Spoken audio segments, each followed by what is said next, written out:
Gen 4 really kicked off the whole, okay, now this pie is bigger than we thought, but we have to keep the cutting right. Yeah, Unlike the side effect of the first and second gen. yeah.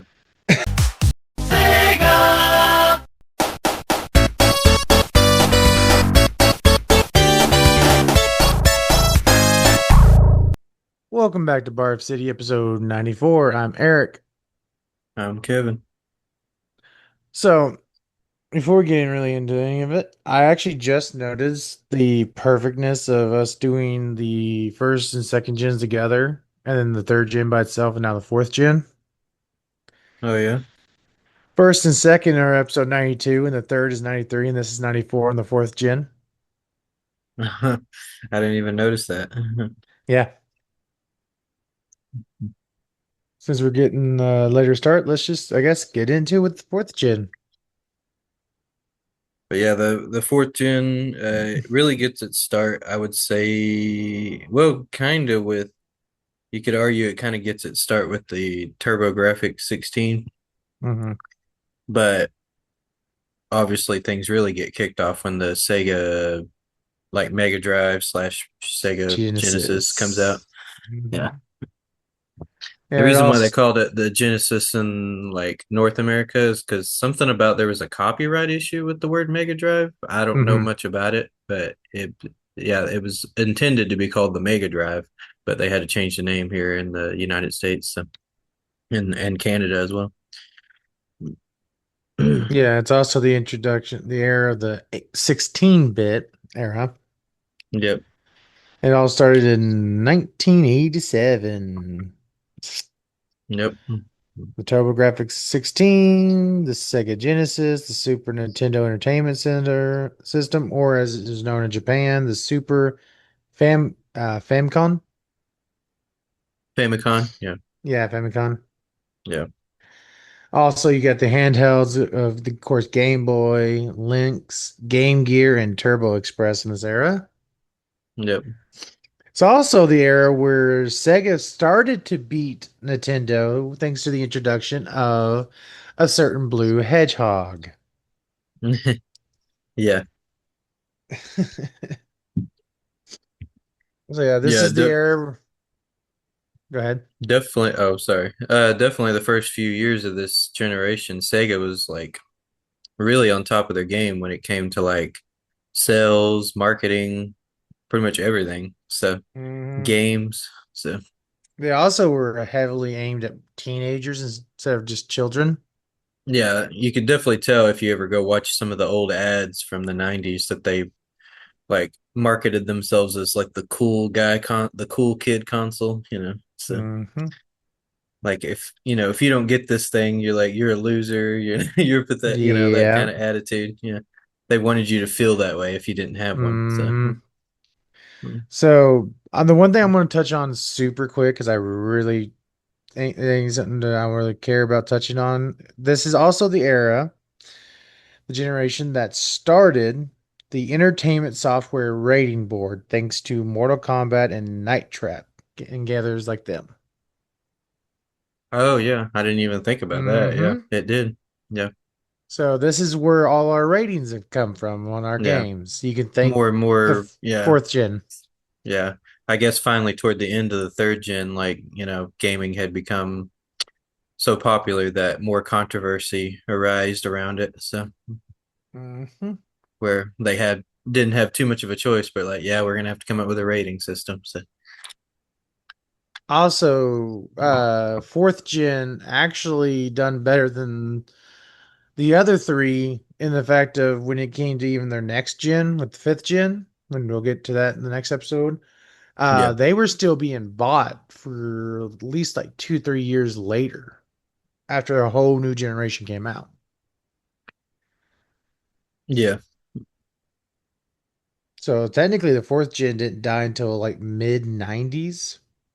Yeah, and that happens with some of the future generations as well. But yeah, this is definitely where it gets its start, or one of its big starts, you know, where it's not like one of those things like where, oh, as soon as the next console came out, well, no one cares about this one anymore, you know, so now we've moved on. Hmm. Like, yeah, this is definitely one of those, like, the first console I owned between Sega and Nintendo was actually the Genesis.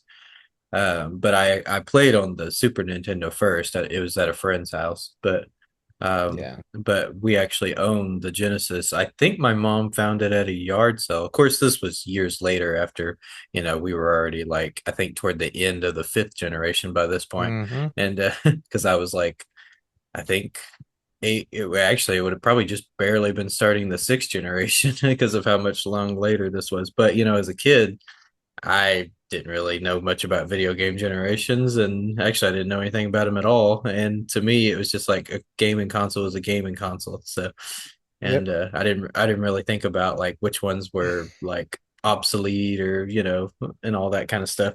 So, This mm, is also when we had the Philips CDI come out too. yeah, the CDI is interesting.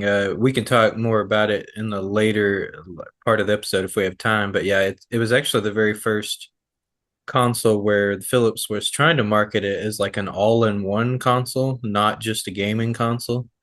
And which of course is an idea that comes again later in a later generation that actually succeeds. But in this generation, it was kind of a fail. But Hmm. that's what they were trying to do. They were trying to market it as this all-in-one, like, oh, it's not just a gaming console. You can listen to CDs, you can watch, CDVs on there, and you can, Yep. there's educational games on there if you want your kids to do more educational things for like Hmm. learning. And yeah, so Because at this time we're still mostly, most of the consoles are working on the ROM cartridges. yeah, We also see the influx of home computers with the Amiga, the Atari ST, Apple IIGS, the FM Towns, IBM PC compatibilities, yeah. and the Sharp X68000. That one's a name. Yeah. Yeah, there's definitely a lot of competition in the computer world, but of course, toward the end of this generation, it becomes more and more obvious that PC is definitely what's going to take off. So, and Hmm. be the thing to go after. So, Yeah, that's why this is basically the birth of PC becoming the master race, and yeah, pretty for much. Yeah. PCers. Yep. Um, it's also the era that a lot of the big names today actually started to look into the gaming. They hadn't gotten into it yet, but they were actually starting to look at it. Yeah.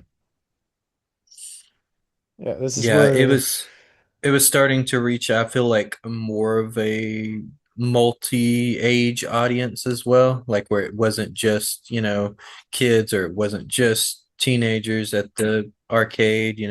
Now it's yep. like it feels like more and more multiple ages were playing Yeah, because so adults were games. still So playing some of the, Gen yeah. 3s and teaching their Yeah. kids, getting to the Some Gen of the teenagers 4s were and finally growing up and still playing games. Yeah. So hmm of course, nowadays gaming is like the more adults play games now, but back then, yeah, it was still mostly kids, but this was yep. slowly starting to change with this generation. So, mhm, Yeah, this generation has a lot of good stuff. I mean, it is yeah, again Gen 3 kicked off everything with Japan getting into the business, keeping it alive. Gen 4 really kicked off the whole, okay, now this pie is bigger than we thought, but we have to keep the cutting right. yeah, Unlike the side effect of the first and second gen. yeah.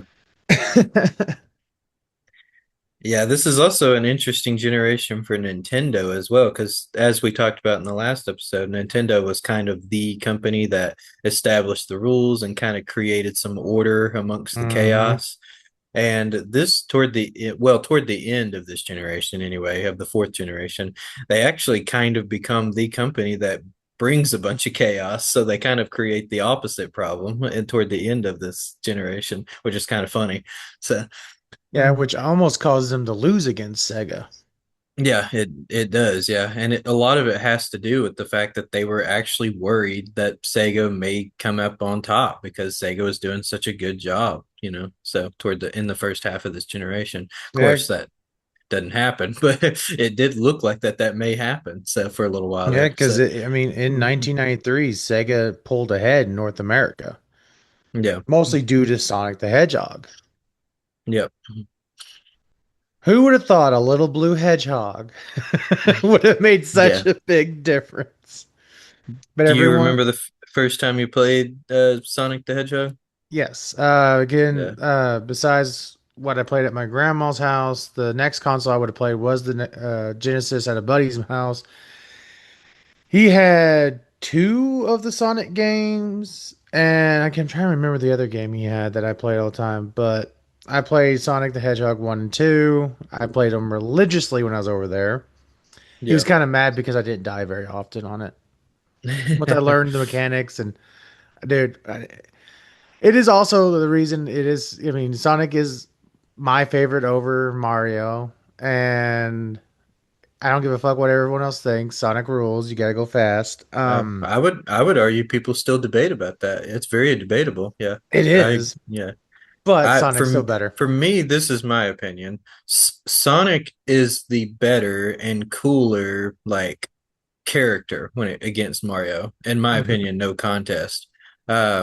But when it comes to gameplay, depend most of the games anyway. There can be some exceptions with Yeah, games, but I will admit that I do prefer the Mario games as a whole. But yeah, Sonic is definitely the cooler character in my opinion. So. but mm. some of the newer Sonic games are way better than the Mario games when it comes to the 3D era we're in.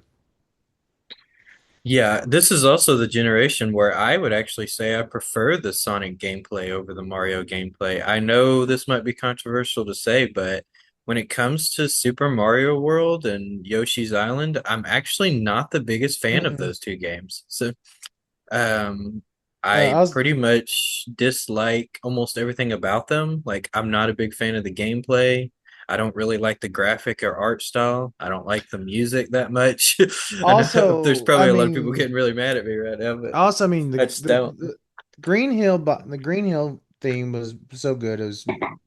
It really had the better background music Yeah, because you could listen to it and chill, but the Mario, that's the problem I have with Mario is that background music is so forward in the game. It's not yeah, actually a background song.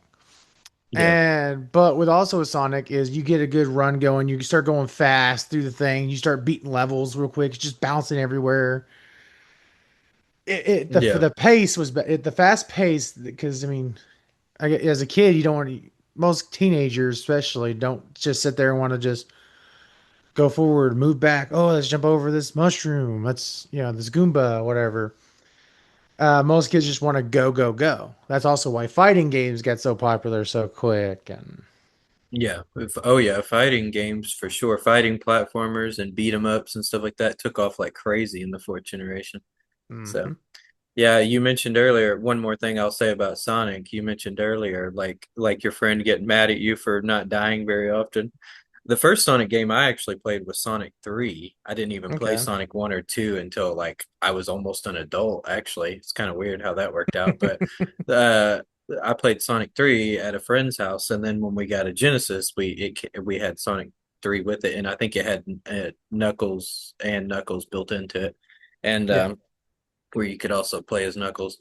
When the first time I played Sonic 3, like my sister kept getting mad at me because she quote unquote said I wasn't playing the game right because she said I was going too fast through the level and I wasn't taking my time. I'm like, he's he's Sonic the Hedgehog. He's supposed to go fast. That's like Yeah. how you play the game. But she was sitting there telling me I was playing it wrong. Like, oh, you're not playing this game right. It's like you're not. You're going way too fast through the level. I'm like, that's the whole point of the game. Yeah. Yeah. The whole point of the game is actually to see how fast you can get through the levels. Yeah. It's like, yeah, sure, there's some parts you could stop and like deal with, and and I was doing that on occasion, but yeah, there was large portions of the level where I was zooming through it as you're supposed to, in my opinion. So, And I mean, he's also Sonic. Yeah. the Sonic Yeah. the Hedgehog genre, like the introduction to the wider world of it was Yeah. way better than Mario. Plus, sorry Mario, Sonic's had the better other media as well. Oh yeah, agreed.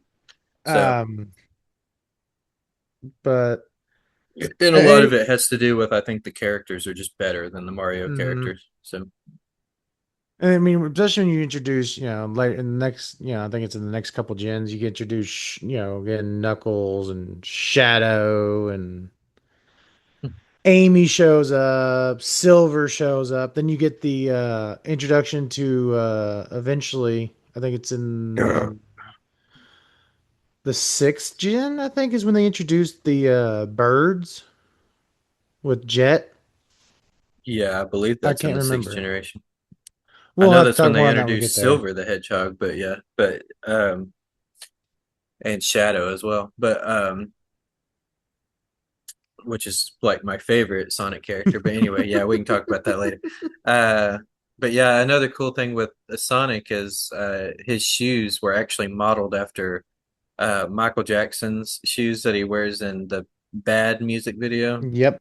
The exception they made them red instead of black. But yeah, Michael Jackson was actually a really big fan of the Sega Genesis, and he actually apparently they didn't find out until after he died. Sega uh, he went under an anonymous name, I think, for his credit, but he actually made some of the music for Sonic, some of the Sonic games, and and but yeah, he because he was such a big fan of the Sega, and he likes Sonic in general.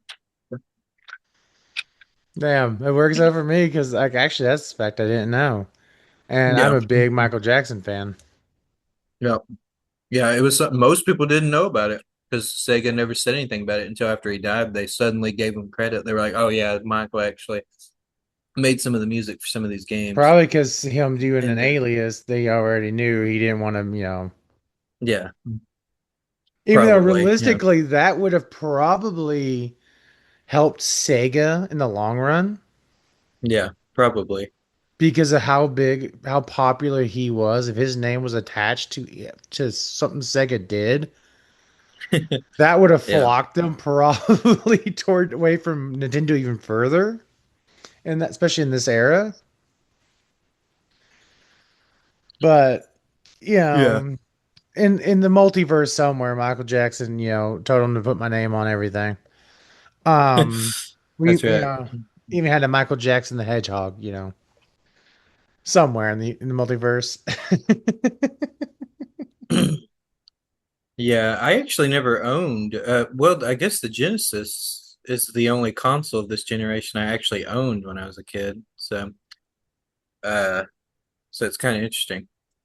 I suppose that's true for the first several generations. That changes more in the later years, but but yeah, the Genesis was the only one I actually got to play on at home, and I only played Super Nintendo. And that may be why I'm a little bit more biased to the Genesis. I actually admittedly prefer the Genesis over the Super Nintendo. So, uh, the only two games, if in all honesty, on the Super Nintendo that I just absolutely love so a Hmm. lot. I mean, there's I'm don't misunderstand me. It's not like I'm sitting there going, oh, I don't like any of the games on the Super Nintendo. It's not like that, but it's like, but there's just two that I really really love, and the rest of them are either just okay or I don't know much about them. Are Final Fantasy 4 and Final Fantasy 6, which of course were called Final Fantasy 2 and 3 on the Super Nintendo, but they're actually 4 and 6. But yeah, other than those two, there's not really that many games on the Super Nintendo that I feel like nostalgic about or feel like Yeah. I feel like, but admittedly, I kind of feel other than like a handful of games, there's definitely more games on the Genesis, Hmm. but like a handful of games, there's not really a large volume of games on the Genesis I even like love, a whole lot and look back upon like, yes, this is the game, like one of the games. I feel I know a lot of people love the fourth generation a lot, and I've even heard some people say like they consider it like one of their favorite, and some people even saying it's their favorite generation. Hmm. But I don't know. I feel like the fourth generation's a little overrated. That's just kind of my opinion. So Yeah. Well, I mean, you got to think with the fourth generation, you had, of course, Super Mario World, you had Chrono Trigger showing up. yeah, You had Legend of Zelda: A Link to the Past, which is one of the top tier yeah. Legend of Zelda games. You had Sonic the Hedgehog 2. Super Metroid came, coming into the mix. Final Yeah. Fantasy 6 just came out. Street Fighter 2 went from the arcade to the consoles. Mega Man X, which was the new evolution. I mean, they really ramped it up when they made Mega Man X and the Yeah. gameplay. Star Fox, came out. But actually, since I'm also mentioning Chrono Trigger, Yeah. I want to mention this, and I will probably mention it in the next episode just to lock it back in. A misconception. Chrono Cross, which is often considered the Chrono Trigger spiritual successor, is not Gen 4. It is technically Gen 5. It is on the PS1. Oh yeah. Yeah, I agree. It's a Gen 5 game. It's at Mm. the end of Gen 4 when Gen 5, because Gen 5 kind of overlaps with Gen 4, Yeah. but it is still technically a Gen 5. Yeah, that's another thing that's kind of a lot of, especially RPG gamers. Well, like it's probably very controversial to say, but I'm not really the biggest Chrono Trigger fan. I just find that game to not really be all that exciting. And again, I'm probably going to get tons of people like getting pissed off. Everything I'm saying, they're like, okay, first of all, you don't like Super Mario World. You think the Gen 4 is overrated. And now you're sitting there saying Chrono Trigger is not all that great. I'm like, I'm sorry. That's just how I feel. And I'm over So. here talking it all up. Yeah, I know, right? No, like I said, I get the appeal with those games. It's not like I'm sitting there going, "Why do people like Chrono Trigger?" Like, no, I get why they like it. I can see the the appeal there for sure, but it's just not for me. I've tried so many times to get into that game. Same thing with Super Mario Hmm. World and many other games. Super I mean, Metroid as well is another game that I just can't get into that a lot of people love. So we also you have to talk about, Donkey Kong Country coming out. oh God, that's another one that I probably will piss a lot of people off. Uh, I mean, it was a pre-rendered 3D graphics. So yep, like it went from that 16-bit to starting into the 3D. yep. And I mean, Streets of Rage 2. That's the game right there. Streets of Rage 2 is Streets of the third Rage 2, game. yep, Hmm. yep, And then of course we had Super Mario RPG. yep. Super Mario RPG, yep. Yeah. Yeah, I those are probably get definitely a lot some of of the big hate ones. because I don't like Mario as much. You're like I will play some of the old I Mario love games, Mario. This but is just the generation where I feel like it's just not the Mario version of Mario I like as much. So I've always been a bigger fan of Super Mario Bros. 3 personally over World or any of the other Mario games that come out in this generation. I've always preferred it over. So that was the same way when I was a kid, and even as an adult replaying them, I'm like, yeah, I just like Super Mario Bros. 3 so much better. So I love the addition of Yoshi, but I just feel like everything else involved with World, I I'm just not a big fan. So uh, yeah, I know.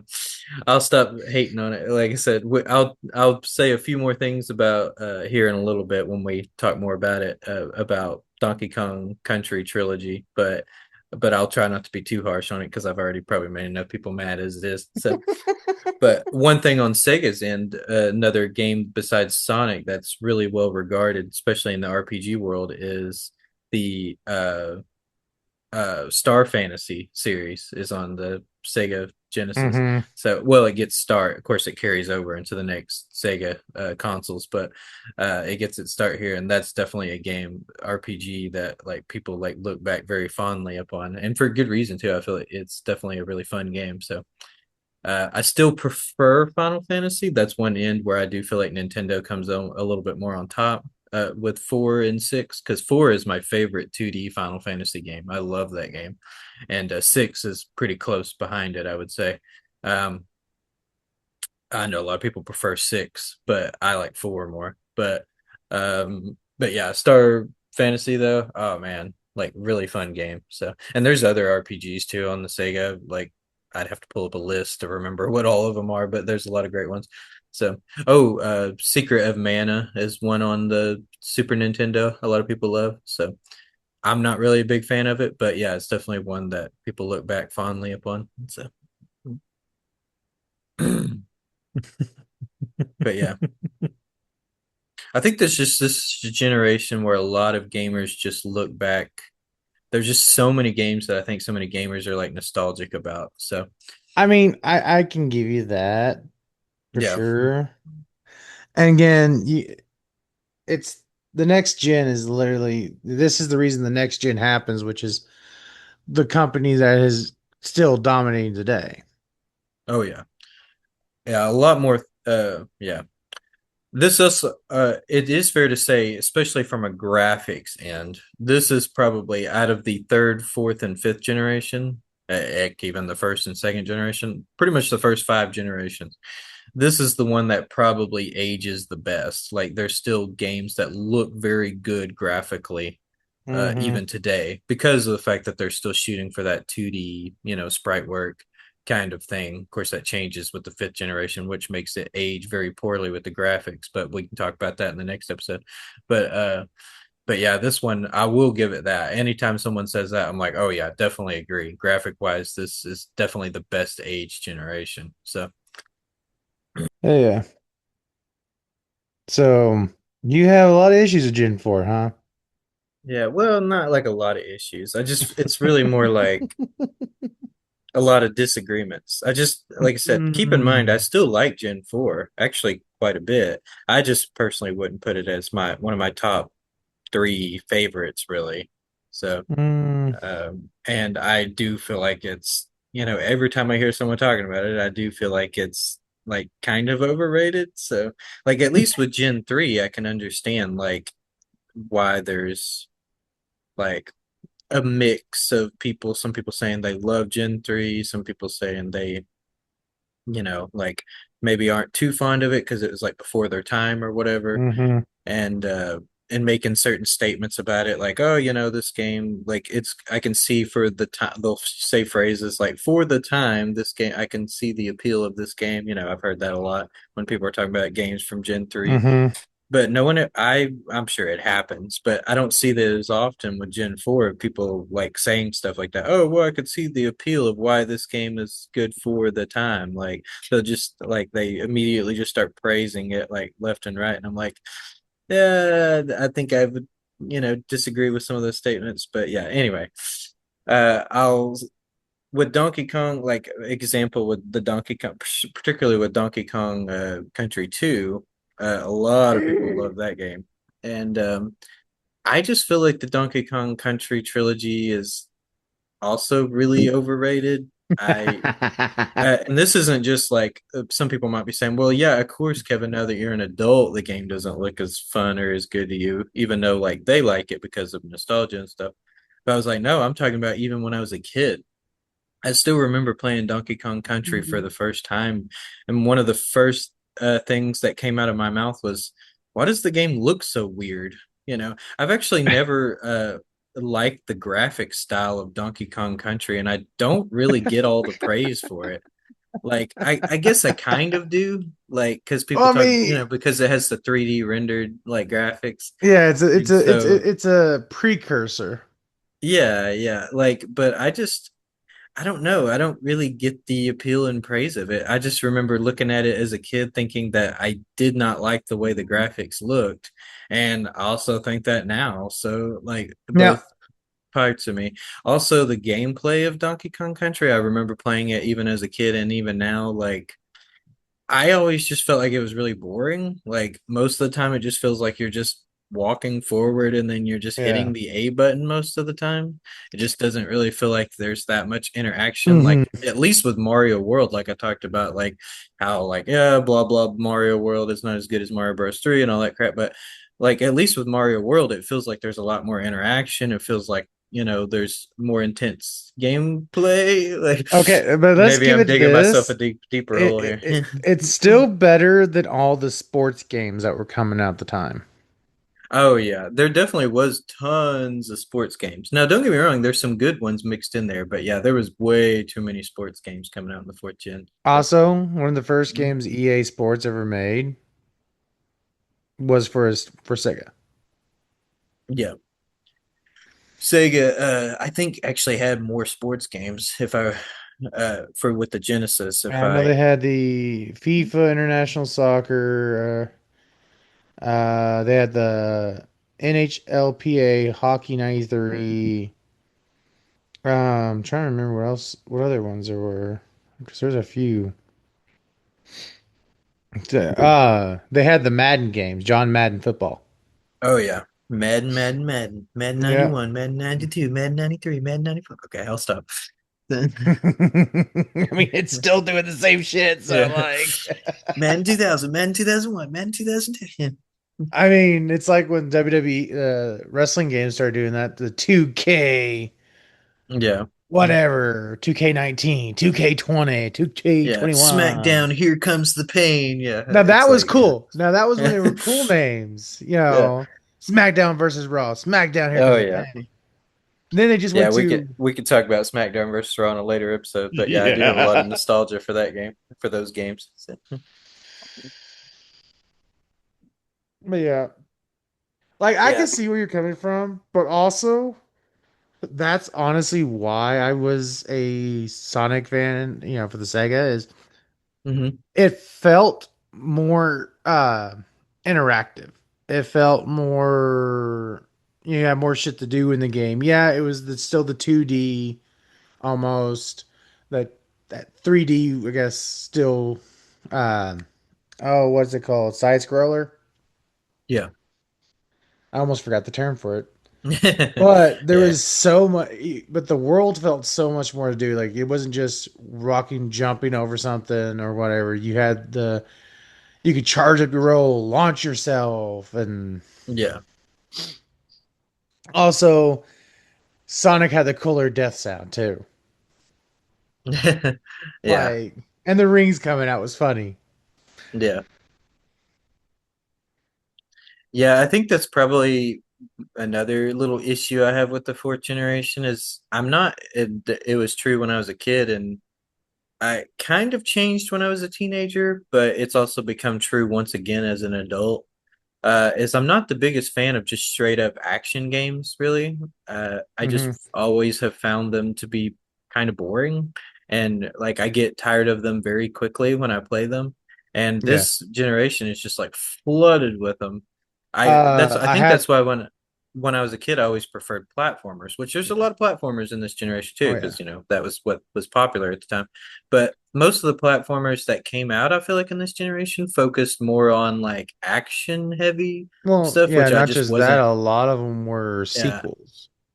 yeah, I just wasn't as big of a fan of. So that's probably like with like Metroid, I feel like there was just so much more action. There's a lot of platforming in it too, I guess it's fair to say. Also, But I have to if correct something I said. The sports games did also come out on the SNES. They were oh both yeah, on the yeah, Genesis and SNES. yeah. Uh, but yeah, I think there's so many beat 'em up games too, which I never liked. So Well, I and mean, it's also the era of Mortal Kombat, so Midway Games coming yeah, in.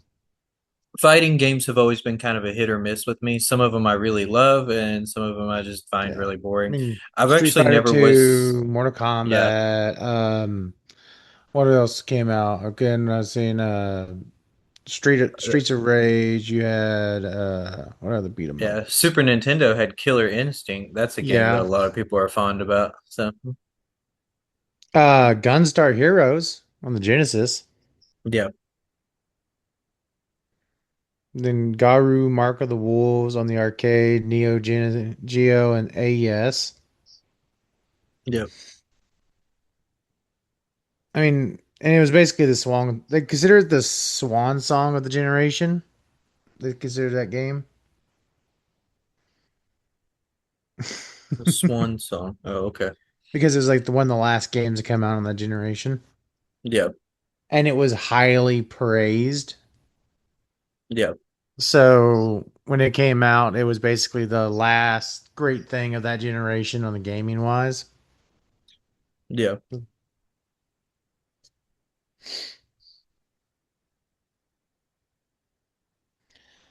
Uh, Yeah, yeah. I mentioned earlier about Nintendo getting chaotic toward the second half of this generation. They they started, like I said, they started panicking about Sega, kind of starting to come out on top. And one of the things, I'm probably going to say his name wrong, but Kim Kutaragi, he's often considered the father of the PlayStation. Now, this is, of course, mhm. before the PlayStation existed, but this is sort of how the whole concept got started. And he played the Super. Famicom, and he was not really impressed with the sound in the on it, so he created his own little chip and replaced it, and he presented it to Sony, and they loved it, and then they presented the idea to Nintendo, and they were like, hey, what do you think about that? And Nintendo loved it too. They were like, and they liked the idea of working with Sony to like make, like, this was because this is also a generation where there's so many add-ons, like to Yeah. their consoles. Sega gets really carried away with the add-ons, and because they started getting very desperate toward the later half of this generation, trying to keep up with Nintendo. But Nintendo also in Japan had add-ons to their console, and they were going to make even more with Sony. The reason why they backed out is because they started to realize more and more that Sony was going to have like all the rights and control to like the whole concept of this add-on and this sound chip and everything. And so then that's when Philips CDI had come out just recently, and they decided they were going to maybe try to do something with Philips. And then it caused this whole chaotic thing where now they're in this three-way legal battle system with like Philips and Nintendo and Sony are all like mad at each other. Yeah, I And mean, that they had to settle it in court, and get the agreement. And Sony was actually, what they were going to come out with their own version of like what they were calling the PlayStation was going to be the add-on for the Nintendo. It was going to be like the Nintendo PlayStation. It was really more of an add-on than its own console. And Sony was going, since they had the legal rights, because Nintendo had already signed all these contracts and stuff. They had actually had the legal rights to a lot of their IPs and stuff, and they were just going to create like the PlayStation and then pull over like Mario and Zelda and stuff like that on there. But mm-hmm. then when all this legal stuff got settled in court, they finally just decided, screw it. You know what? We're just going to make our own console. And of course, that leads into the fifth generation. But yeah, Yeah. that's like Nintendo was actually I the one that mean, started this whole problem, and it got just yeah. worse and worse. So, I mean, you're talking about when it comes to the add-ons, you got Sega Genesis doing their Sega CD, the Sega 32X, the oh, yeah. Sega Activator, Nintendo doing the Super Game Boy. Yep. Even the Uh, TurboGrafx 16 had some add-ons on there as well. It's mhm. just a add-on kind of generation. Yeah, So, Stellaview, the Super Scope, and then of course TurboGrafx 16 had the TurboGrafx CD/CD-ROM 2, hmm the Super System card. And you got, hell, there's even modern add-ons for Gen 4, by the way. hmm I don't know if you knew that. Because you have now the Retro Tink or the OSSC. It's a video upscaler that takes the raw analog signal from the older consoles and converts them to HDMI without input lag. Yeah. And they have the EverDrive/Flash cartridges, which adds on that holds a micro SD card, allowing you to load an entire library of Gen 4 games onto a single original cartridge. You can literally load one cartridge with every game. Yeah. We got the 8-bit DOE retro receiver, which is a Bluetooth adapter that plugs into the original controller ports, allowing you to use modern wireless controllers like the Switch Pro or PS4 DualShock on original Gen 4 consoles. Oh, nice. Gen 4 was so heavily modifiable. It's still being modified today because people are still Yeah. buying. I mean, Yeah. if you got a People, Sega, you there's keep it. definitely You a lot keep of it. love about it. Yeah. If you have an SNES or a Genesis, you keep it. It's Yeah. no ifs, ands, or buts about it.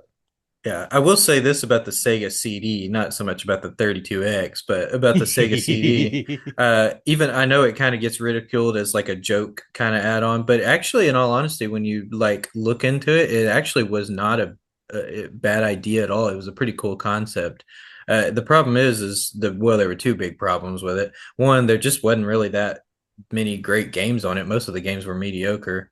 Hmm. And also another problem is it was way too expensive, so most gamers just didn't bother with it because it was just like, since it wasn't its own, it would have been different if it would have been like its own console. The gamers probably could have been more on board with paying the price for it. But since it was just an add-on, a lot of gamers just was like, "Nah, I'm not paying that much just to add, thing to my Genesis." But Yeah. like, it was sort of like Sega's answer to, because obviously when the Super Nintendo came out, they had all this better like hardware and stuff. And so they were like they had the scaling and the camera turning feature that the Sega Genesis just couldn't do. And so they created the CD, and that was sort of their answer to that. And of course, the CD was able to hold a lot more space than like a cartridge could at the time. And so it was like had a lot of benefits to it. But like I said, it's just not that many developers made that many great games for it, and it was just way too dang expensive. But if those two things could have changed, it actually could have been a very Hmm. successful like concept. So now the 32X, that was a disaster in my opinion. But so Yeah. that was a disaster from the beginning. Plus, by the time the 32X came out, like the Gen 4 was already kind of wrapping things up anyway. So, and so it was, yeah, it was chaos toward the very end of it. People like both Nintendo and Sega were doing very desperate things to like try to, stay on top. So, but Nintendo finally toward the end did eventually come out on top, even though Sega was the king for most of the generation, I would say. So, Yeah, I mean, it also, I mean, what helped them in the strategies, of course, they did the cool factor, yeah. Yeah, which was, they definitely won them over with the marketing, particularly in the United States. Because the mhm. United States, I would say the Genesis kind of was the more popular console, Well, even toward the also, end. what So, was funny is that idea that the whole marketing to the edgy marketing style was yeah. led by the former Mattel executive, Tom Kalinske. Hmm. Sega branded itself as the edgy, teenager-focused alternative to Nintendo's family-friendly image. Campaigns like Genesis does what direct Yep. Nintendo don't. Yeah, because they did the whole And Nintendo don't. down. Yeah. Yeah. They they attacked their rivals, slower pace and Yeah. censorship. Sonic the Hedgehog being released, the flagship release shifted consoles by offering a faster paced gameplay experience and a mascot that competed directly with Mario. Of course, the Yeah. aggressive pricing and bundling, Sega sliced prices and famously bundled Sonic the Hedgehog with the console, giving buyers immediately high quality value right out the box. Oh, yeah. Um, but they almost won. Honestly, there's a few things that stopped them from winning. Most notably, the add-on fragmentation, rather than focusing on one console, Sega released expensive, confusing add-ons like the Sega CD and the 32X. Hmm. They had the sudden Saturn release because they released their consoles, their fifth gen, so quickly, so early with Sega Saturn. Um, it wasn't able to keep up and compete with when Sony came out. And then, of course, Nintendo had way deeper pockets. Yeah. Yeah, that is That true. They did. So they were still riding on a lot of success from the third generation too. Because keep in Mhm. mind, during the fourth generation, there were still tons of people playing the original Nintendo Entertainment System. They were still making plenty of money from that console, and both hardware and software wise. So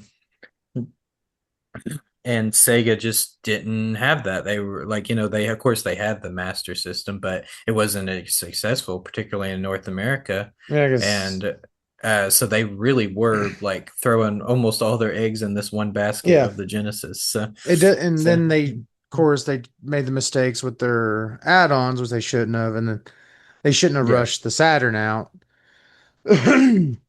Also, yes, what didn't help them is the fact that they've been, I think, from one, two, three, and four, and so they had already started losing money with the crash before Nintendo showed up and yeah, took that opening, and they just no, they got a little too aggressive.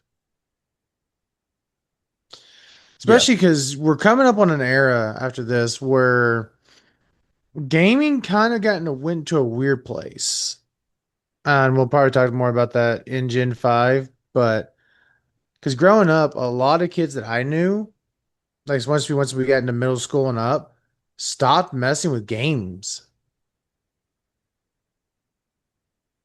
oh man, yeah, And if they had a game, it was, still in Gen 4 or Gen 3. yeah, And so it just kind of shifted to kids being the ones that play games again and teenagers being more focused on life or being teenagers. Yeah. And then I don't know, like gaming has gone through so many iterations on if it's for kids, for teens, for adults, for all of them. Yeah. I mean, we're still doing that. I mean, how the last couple gens ago, I mean, all you'd find was like essentially a 360 up to Xbox One, they were heavily trying to market towards kids. Now with the new gen, with this current gen, it's more adults playing games again. Yeah. So, Yeah, mm, adults are definitely the bigger audience now. So so yeah, this yeah, Sega had a good run, especially primarily in Gen 4, and they kind of didn't ride the high enough. They just kind of wanted to break through and try to beat Nintendo.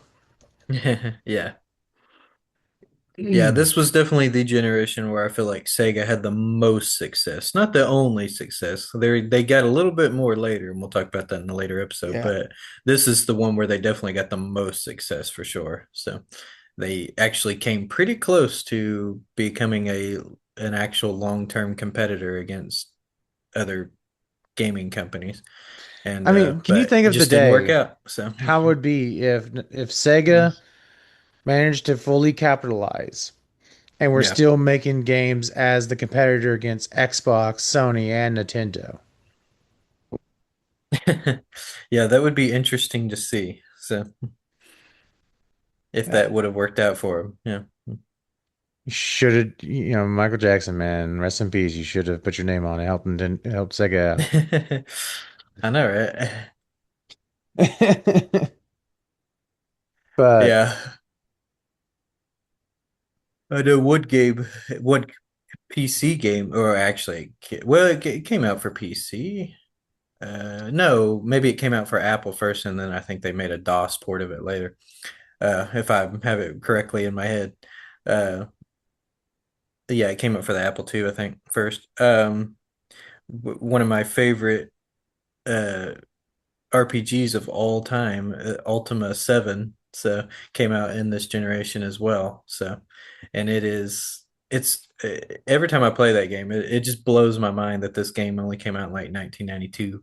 So, and because of all the interactions with it, all the items and everything you can like interact with. I mean, there's still games even to RPGs and open world games even today's age that still aren't really doing some of the things that Ultima 7 was doing. So it really just Ultima does 7 blow my was mind. originally released for the PC. It was first launched for Oh, was it? Okay. MS-DOS in two parts, the Black Gate and Serpent Isle.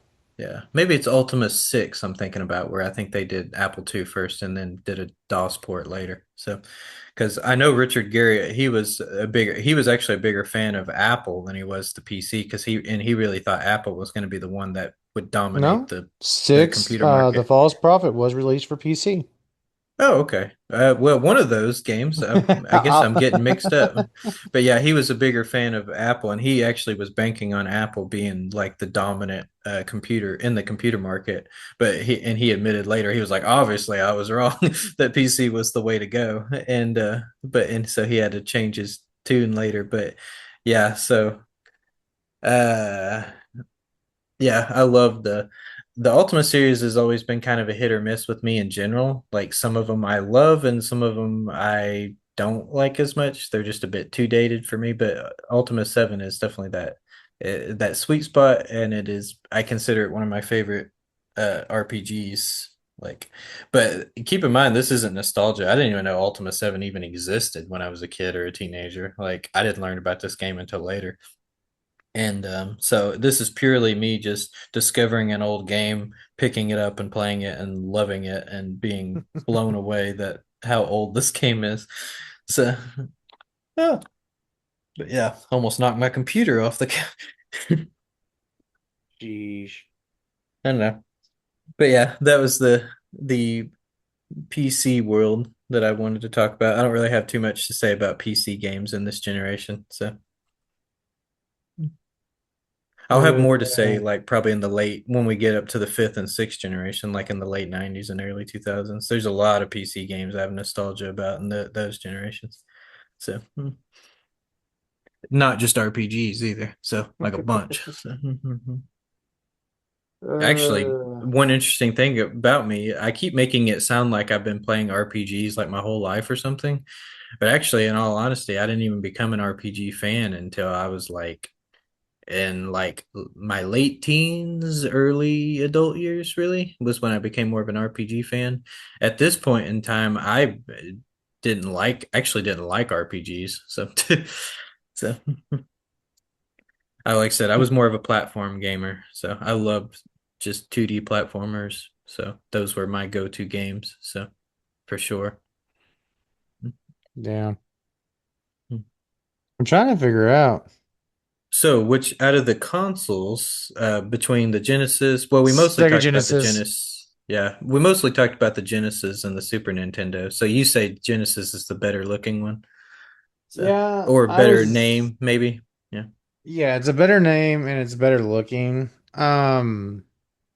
That's why I was. I mean, I mentioned it last episode. If when it came to here, it was definitely going to be Genesis with the naming for sure. But the others were still doing their block. Like I did like the SNES. It was less blocky and had some cool knobs, but it still wasn't sleek. And yeah. The also, Genesis, I think, is a probably a better aged looking console. Like yeah. even in today's standards, I think most like if you showed Also, it both of feels more them. solid. Yeah. If you showed both of them to like a younger person that maybe never heard of the two consoles, like which one do you think looks better and looks more appealing? I think most of them would probably point to the Genesis and say, yeah, that one looks cooler. So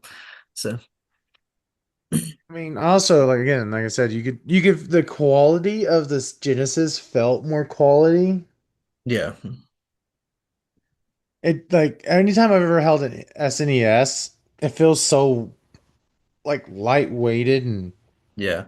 Also, flimsy. the Super Nintendo, evidently, I didn't know about this until years later, but evidently it has a problem with yellowing. A lot of them like turn Yes. yellow once they age. And you have to do some like special type of cleaning to keep it from doing that. But It's the coating on their obviously the plastic. yeah, obviously the Genesis doesn't have that problem. So which Yeah, because it's but jet what about the black. name the yeah, what about the name the Mega Drive? Which one do you like better? Super Nintendo or Mega Drive or Super NES or Mega Drive? So Well, I'd more like put it against Mega Drive for the Fatima, mm-hmm. because those are the Japanese counterpart names. Mm-hmm. And I'd have to give it to Japanese Nintendo. Oh really? You like that name better? Because I mean, it's very Japanese. It's very Oh, okay. Yeah, I could see that. Mega Drive. Just honestly sounds like a weapon or an attack from like a Super Sentai. I know, that's why it sounds cool though. I mean, it does sound cool, Yeah. but I don't know. Call it something the Sega Mega Drive. Sega Mega Drive. Yeah, Sega I like Genesis sounds better than Sega Mega Drive, oh and really? Nintendo Fatima sounds better than Super Nintendo Entertainment System. I think I like both the Mega Drive and the Genesis names better. I've never was uh I don't know. I've never was really the biggest fan of Nintendo's console names. So and you will find that more as Yeah. generations continue. I just never really cared for the names of the consoles of Well, the Nintendo. So Japanese name for the SNES is my favorite Nintendo name oh okay. because it feels to the Japanese roots of the company. And honestly, I don't know why they changed it for over here because it still sounded cool. It sounded cooler than SNES because no one's going to say Super Nintendo Entertainment System. I don't know. It's probably some genius in a board meeting or a marketing meeting decided that was a good idea, once I'm gonna have upon a to. time. I will So look into that and yeah. make it a little pin note on it in the beginning of the I'm next not sure how episode. they landed on the name Genesis for like when they decided they weren't going to call it Mega Drive, I'm like, why Genesis of all names? Why did they go with that name? So, Let me look into that real quick. I actually should yeah. have already looked into that. Yes, the Mega Drive is because of the trademark dispute over the name Mega Drive, combined with a desire from Sega of America executives to signify a new beginning for the brand. When the launch of the console in North America, Sega discovered that another entity already had rights to the name Mega Drive in the United States. The new beginning, Sega of America's co-founder David Rosen reportedly disliked the name Mega Drive and pushed for Genesis to symbolize a fresh start and a new beginning for Sega's presence in the lucrative North American markets. You hit on that earlier. Yeah. Yeah, I learned about that years ago, so that's how I knew that.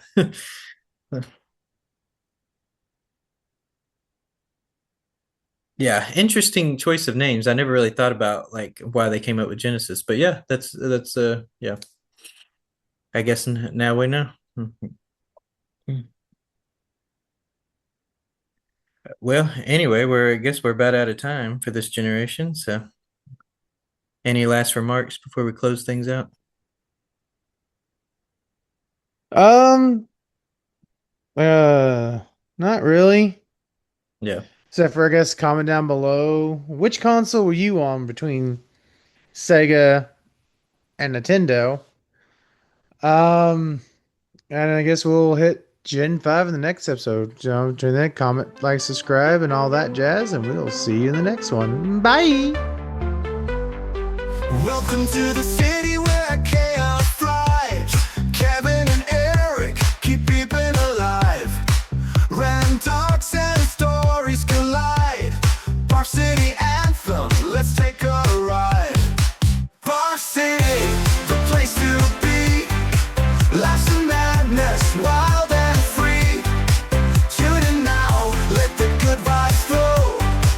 Bar City, your favorite show. Guitars, drum and synths ignite.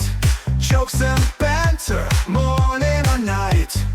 From the weird to the totally bizarre. Bar City legends shining like a star. Bar City, the place to be. Laughs and madness, wild and free. Tune in now, let the good vibes flow. Bar City, your favorite show.